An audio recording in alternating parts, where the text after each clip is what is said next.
Before we begin this video, I'd like to give a shout out to the sponsors of this video, Immortal Taoists. You thought that isekai was the only trend in town, right? But also gaining steam is the wuxia genre Tales of Chinese martial art fantasy. With its East Asian world, martial arts and plot, Immortal Taoists has a lot for anime fans, from the most casual to the deepest in anime hell to enjoy. The game has a lot of customization options, so you can go ahead and turn yourself into someone straight out of Demon Slayer or Dororo. To help you get started, we'll also be giving out a promotion code, and you guys can use it to claim some awesome rewards in the game. Check the link in the description to download the game. There's no time like the present, so come and join the fun now.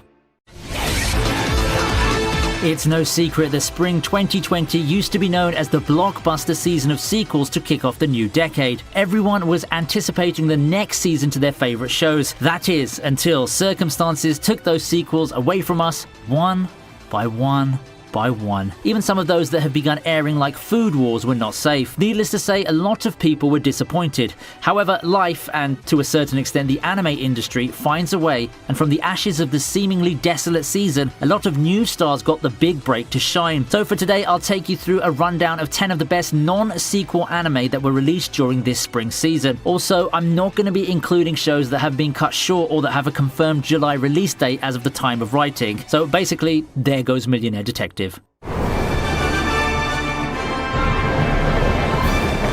To start things off at number 10, we take a look at Princess Connect Redrive. Konosuba in 2020 looks pretty good now, don't you think? I thought that it would be a matter of time before Princess Connect gets its anime adaptation, given the amount of money Cygames is drowning in right now. Looking at the results so far, I think we got a pretty nice result, don't you think? Princess Connect Redrive's main appeal, in my opinion, comes from the fact that the series feels like it's going for the easygoing, chill and wholesome route, hence the Konosuba comparisons. Of course, we all know how Konosuba ended up being one of the best comedies, and while I think that Princess Connect is nowhere near that level, I would say it makes a nice alternative if you're in for that kind of storytelling. The characters are bubbly and fun, the world looks great, and the voice acting is top-notch. Each episode of Princess Connect is a fun adventure in its own right, and if you find yourself having fun with the antics of our main quartet, you're definitely going to enjoy this ride.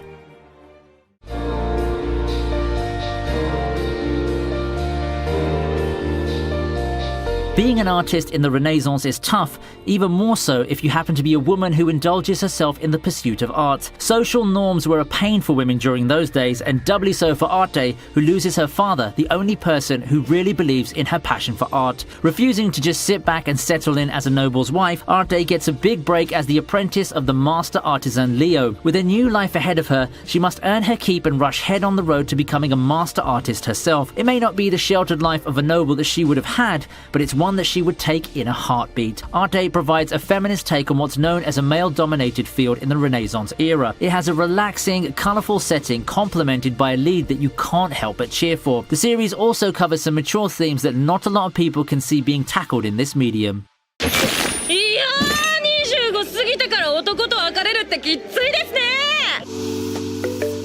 Sitting in our 8th spot is Wave, Listen to Me. This is a cautionary tale of recklessly spilling your sorrows onto strangers. Thanks to Minare ranting about her misery and misfortune, she finds herself a recipient of unwanted exposure through the radio. To make matters worse, her frustrated run to the radio station ended up with her suddenly becoming the next big thing on radio as a late-night talk show host. At least things seem to be working out well for Minare, who suddenly finds herself on the road to her next venture in the world of radio, all while balancing her new venture with the other aspects of her personal life. Those who have gone through Minare's situations would no doubt have a blast with this series, as her everyday antics end up hitting a bit too close to home. Even if you don't, the comedy aspect of it still holds up quite well. I think this has got something to do with the excellent voice acting, which for me is by far the best part of the show, and fittingly so as well, given the subject and premise. Here's a sleeper hit that I didn't manage to talk about pre-season. To sum up the story in more easy terms, Kakushi Goto is the story of Kakushi, a manga artist who makes questionable content and therefore vows to keep his profession a secret from his daughter. Of course, this includes wild situations like pretending to be a salaryman. Well, as you'd expect, hijinks ensue as he goes to all lengths in order to protect his precious daughter from his not-so-innocent job. The show's highlighted by all the silly and over-the-top attempts by our main character in order to hide his secret. Endless laughs are to to be had in a story about a dad trying to outsmart his ever-curious daughter. I think the story is a unique take on the father-daughter subgenre, which is typically dominated by wholesome relationships of growth. In Kakushigoto, comedy takes the forefront and the results are amazing.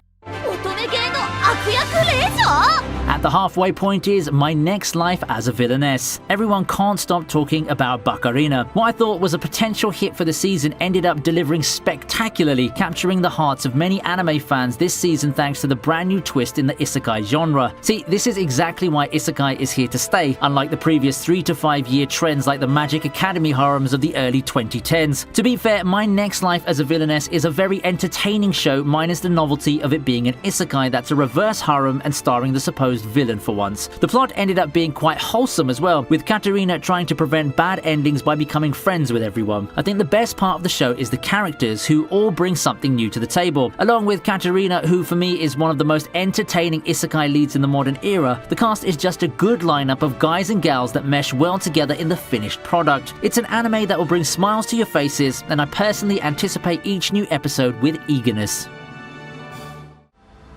そうか人間か It's confession time. If there was anime this season that was the butt of a lot of jokes, it was most definitely this one. And I had a good time laughing along with those too. But beyond all those jokes and memes about Zootopia, Trigger and furries, BNA ended up a pretty good anime in its own right, you know. It also got all episodes released in a hurry, so that's a point for it for those who want to binge something all the way to the end. Now, while I'd say that Trigger is capable of doing more, I think in a vacuum, BNA is a pretty damn good show, you know. I think the last few episodes following that big reveal could have helped push the show in a good direction, and it was unfortunate that it had to be cut short given the episode count assigned for this series. Despite all of its wrinkles, especially in the last few episodes, I had a lot of fun following the story of this show. If you're up for a quick anime fix and want to see what Trigger's up to now, BNA is your go-to show for this season.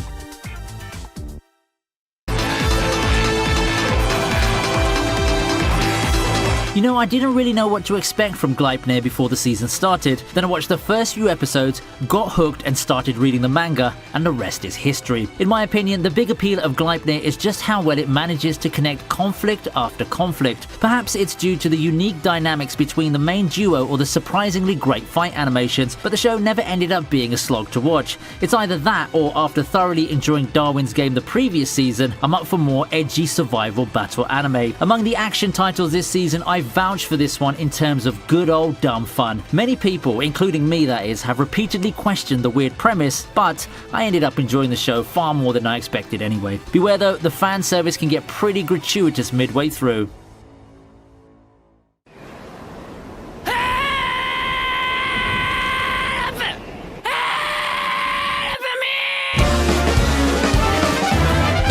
For our next entry, Great Pretenders got you covered. Now, I'd say with its run being underway, Great Pretenders shaping up to be one of the more promising up-and-coming titles out there. Starring a duo of con men, Great Pretender follows their journey as they find their swindling lifestyle backfiring on them. Before the season, I had some lofty expectations for this show, and I can confidently say that the show does bring a lot of crazy fun that you don't see every day. So far, it's gone on to make a promising start with nice art, some nifty color palettes, and a very comfy premise. Not to mention the soundtrack that's just pure fire. Great Pretender, from what we've already seen of it, looks more and more promising with each passing episode. Note that Studio Wit went out of their way to go for this project instead of Attack on Titan Season 4, so that's got to mean something in terms of how much stock they're putting into it, right?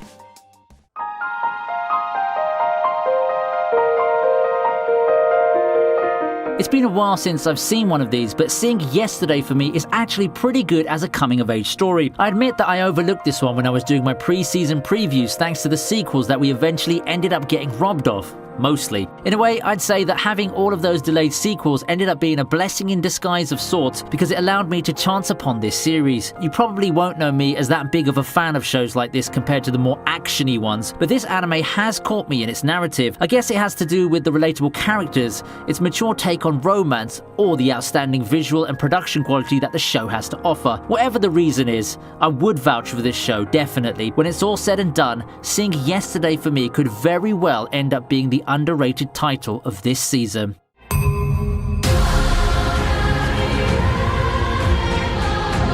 Coming into the season, I had high expectations for Tower of God, and what do you know, it really delivered, didn't it? For me, at least, it was a no-brainer putting this show on top of this list. Am I being biased because I'm a big fan of the source material? Maybe, but it is what it is, isn't it? I love it when the hype for a show does deliver. I had my reservations due to the 13-episode format and that the resulting pacing issues, but overall, I'd say I'm pretty satisfied. I think that this show in the season has the wide appeal game down pat, and with its blend of an interesting world, a gripping narrative, and a large cast of vibrant characters, it comes up with a good addition to the modern library of epic fantasy. I think that this being given 13 episodes ended up being the show's bane, because having read some of the original webcomic, I'd say that such a short run doesn't do it justice, especially in the world building aspect. With that being said, I think Tower of God is the best original anime this season has to offer, simply because of how it hits the right notes for such a broad audience. If you're enjoying the first season, let me tell you this: you haven't seen anything yet. Personally, I can't wait for more Tower of God as well as more webtoon adaptations.